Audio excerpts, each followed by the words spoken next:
Right, show off time. I'm Keith, and today's video I'll be talking about Iron Maiden. So I've got my Trooper beer ready.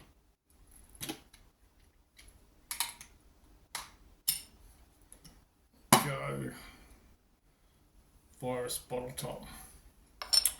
So cheers.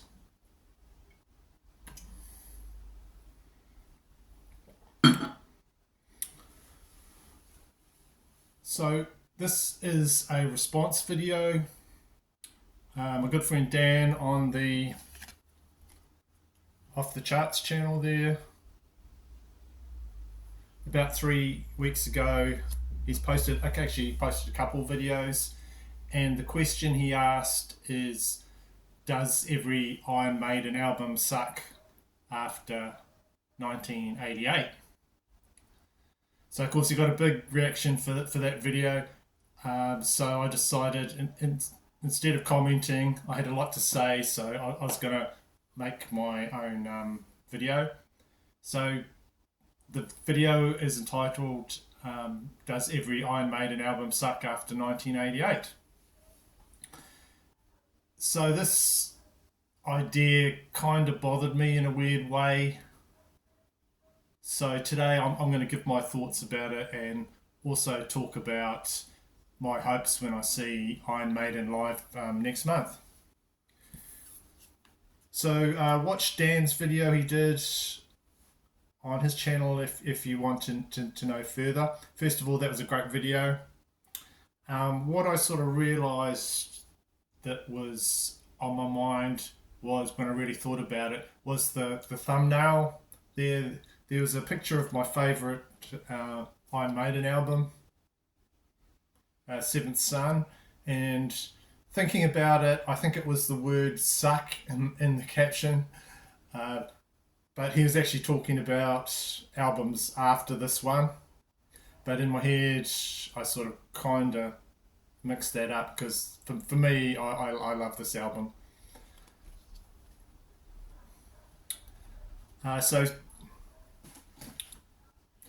Secondly, he made some very interesting points that I had not really thought about before. So the point being made was that after the Iron Maiden classic run of albums that they did, they've done since then, since Seventh Son, nothing near as good or memorable in his opinion. I've heard this before.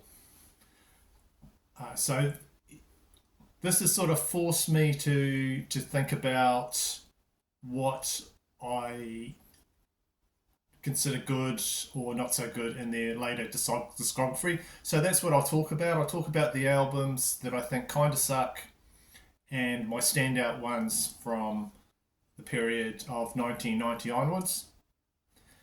So the first, starting right back, the first Iron Maiden album that I listened to completely, back to front and over, was Seventh Son. And I got it when it first came out in 1988, and it's awesome. I really love it. I love that it had sort of a story thread running through it, and I thought, from listening to this, I thought all the Iron Maiden albums must have a similar thing where the songs are sort of interconnected in some way. Yeah, I like all the songs on here. So previously, before I got this album, I'd only heard, I think, from Iron Maiden the song Running Free. I'd seen the video on television, and maybe some of Number of the Beast. That was sort of my introduction. But yeah, when I got this, it turned me on majorly to them. Yeah, so one of my favourite metal albums of all time, that one. So then, of course, after that one comes their next album in 1990, which is No Prayer for the Dying. And sort of I'm expecting a sort of similar thing from this cover. Maybe it's this album and the songs in it are about grave robbers or something like that, and bursting out of the grave. Just from looking at the cover. And I did not get into this album as much as Seventh Son at all. I realised that these albums were just like a jumble of different songs. I was hoping for a more epic sounding album. From what's on here, I do think that I like Run Silent, Run Deep. Yeah, Tailgun's pretty good. I do like Bring Your Daughter to the Slaughter, but yeah, that's really about it. So, sort of going back to what Dan was saying and the video that I'm in response to, that album and probably about three others has maybe two or three tolerable tracks, and that's really sort of about it for me. There's nothing to love as much as the early stuff. That's a fair enough comment. I think you can make. It's just an opinion. It's sort of like the medium quality, but it's like when you buy a compilation or a greatest hits album, and just because you like a couple of songs on them and you buy it for those songs, that's sort of how some of these albums feel to me. I buy them because I want to hear just a handful of songs on them. So, and probably just skip the rest. So I have my selection of Maiden albums that I'm fine with, but there are four that I think that I don't really need really, and that's sort of what I've been thinking about when I was watching that video. So one is probably Prayer, but I do have that one. Another one is Virtual 11 and X Factor and Final Frontier. I don't own them, so I guess there is a suckage factor there that stopped me grabbing them. Even sort of the covers on some of them, when I look at them, I don't think they've given much attention to the artwork or the music, and they sort of, they sort of scream out, they could have done a better job. Put it that way. I know Sign of the Cross and The Klansman are good, but after 1992's Fear of the Dark, until like 2000's Brave New World, I was pretty much off the Maiden train. I love Wasting Love off Fear of the Dark. That brought me back to Maiden. I really like that song off Fear of the Dark. I actually prefer Fear of the Dark to No Prayer for the Dying myself. I find it a better album. But I started turning to other groups, like another album that told a story is Operation Mindcrime, and Metallica, things like that. There was other storytelling. What have we got? So there's my, I've got that on cassette. Wasting Love and Judas Be My Guide, that's worth a mention. And of course the title song. So I'm not a Blaze Bayley hater or anything. I like his solo stuff there, like that. And if I saw any of his other albums, I'd definitely pick them up because I do like him. But I don't know what it is about those two Blaze Bayley albums, but that they don't sound very good to my ears, and I prefer in some of the live concerts where Bruce Dickinson has sung some of those songs. They sound really good, and I do really like the songs in some of those live albums, but just the whole production and the whole, for those albums, I don't like them. So anyway, time to have a refreshment.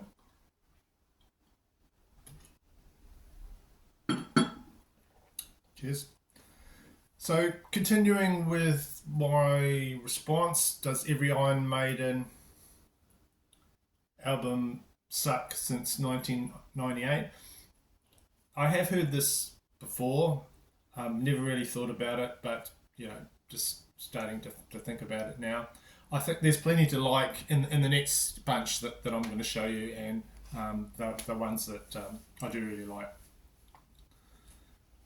So in my opinion, 2000's Brave New World, Bruce Dickinson's return is a banger. It's a really good album. There are memorable songs on here, and it's it's a great return. There's songs that stick in the memory. I really enjoy the Wicker Man. I really like that. I really like Ghost of the Navigator. Brave New World is a bit repetitive, but yeah, it works for me.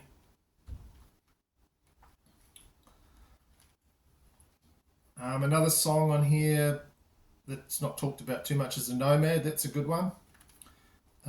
Blood Brothers, another quite repetitive song, but if I was to hear that in concert, I'd sing along to that like an idiot, no problem.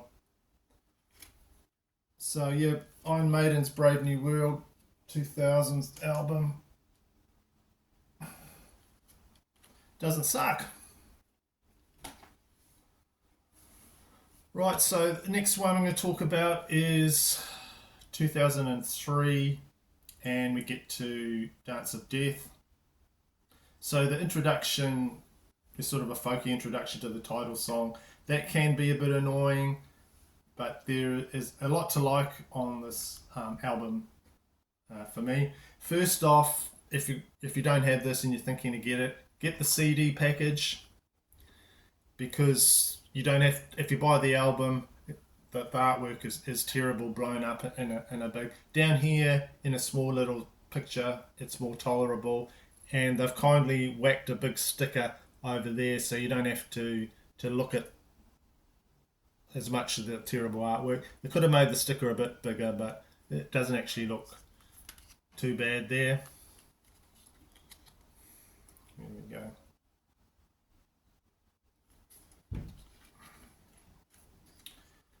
So I can listen to this whole album front to back, no problem.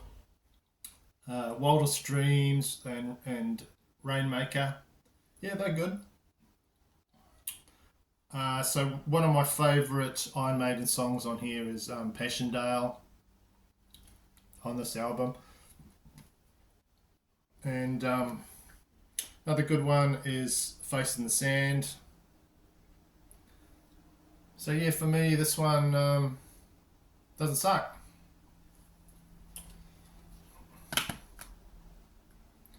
Right, next, of course, we've got 2006, A Matter of Life and Death. So on the off the charts video, Dan has a bit of trouble remembering all the songs on here.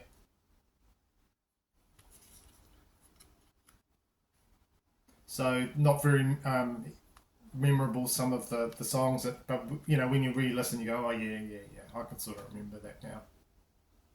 And I think this album is sort of a poster child for that sort of feeling out of a lot of the Iron Maiden albums. That a lot of the songs that they don't stick in the memory. That, however, on here it has a classic for me, a classic Maiden song, and that is The Reincarnation of Benjamin Brieg. And for me, this elevates the whole album. For me, it sounds like classic Maiden from the 80s, and tells a great story. Yes, a standout definitely be the later part of the album. So two songs in a row that I like: the Reincarnation of Benjamin Brig and The Greater Good of God. Great songs. So kind of sucks, but there are some classics on here that I really love. So the next one is, of course, Final Frontier, and I don't really have much time for it. I didn't really listen to it for this video, and I might give it another try, but don't really particularly enjoy that one. It's just me. I don't know. If you have any fans out there for that album, talk about it in the comments. Yeah, for me, it just sucks quite a bit. Not a favourite. And that brings us to 2015 and the Book of Souls.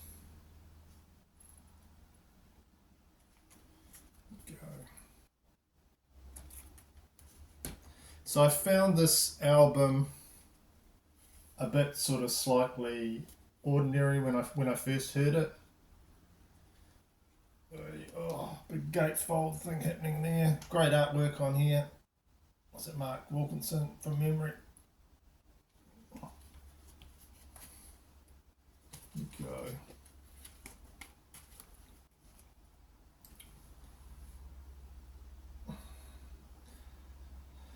It was only when I heard the live versions of these songs, and those are probably the versions that I prefer.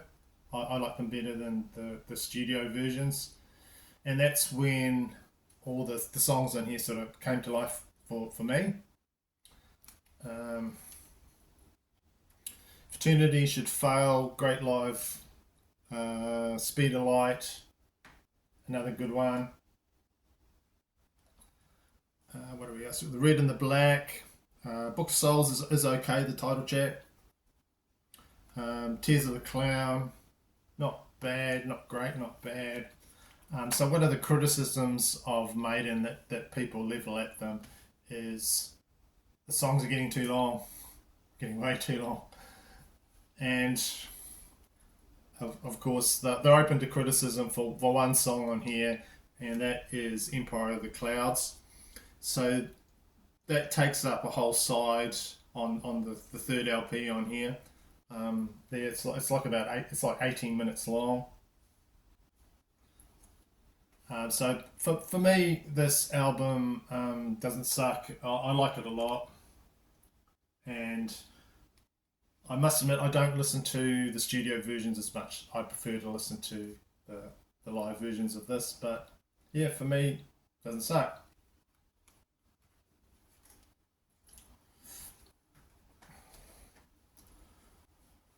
Right.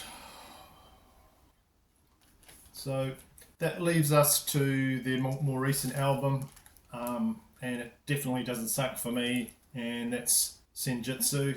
Really enjoy this one. Really like this album. And finally, in Auckland next month, I'm going to see them live. Before, I just want to make this clear, I will be seeing them before people in Canada will be seeing them. Anyway, so I'm looking forward to hearing songs live from this album. So I've been looking at the set list. The average set list is they'll play about 5 songs from Senjutsu, which I'm fine with. Looking forward to that. And about the same from Somewhere in Time, the classic Iron Maiden album, Somewhere in Time. So that doesn't leave a lot of room for me to hear like some of the Iron Maiden classics. I am looking forward to and excited to hear Alexander the Great from Somewhere in Time. In the past, that they haven't played that one a lot, and I love that song. I'd like to hear other songs from the Seventh Son for a Seventh Son album, other than Can I Play with Madness. So their last New Zealand tour that they didn't go ahead was like the greatest hits one, and I'd love to hear some of those songs from the classic era. You know, maybe there's this. If you take out Can I Play with Madness and Iron Maiden, there are some other songs I'd much rather hear. I'd like to hear some songs from Power Slave, thanks, that I've never heard before. But let's face it, there are some hits that don't need to be played. You know, you've heard them time and time again, and you know, some of the hits I'm talking about. But I'm still going to be excited, and I'm still going to look forward to it. So I'm taking my whole family. We're going to see them. So if you're going to the Auckland concert, if you see me, say hello. You know, I'll be flanked by my two sons. You know, and I'll be the guy wearing the black t-shirt with Iron Maiden on the front. All right. So come up, say hello, and if you see me there. So thanks. Thank you for tuning in. That's my Iron Maiden video. Hope you enjoyed it. If you've got something to say about my selections or the albums I don't like, you know, free to comment. It's just my opinion. So thank you for watching, and thank you for you guys that are liking and subbing to my channel. And yeah, I really appreciate it, and we'll see you in the next video. Bye.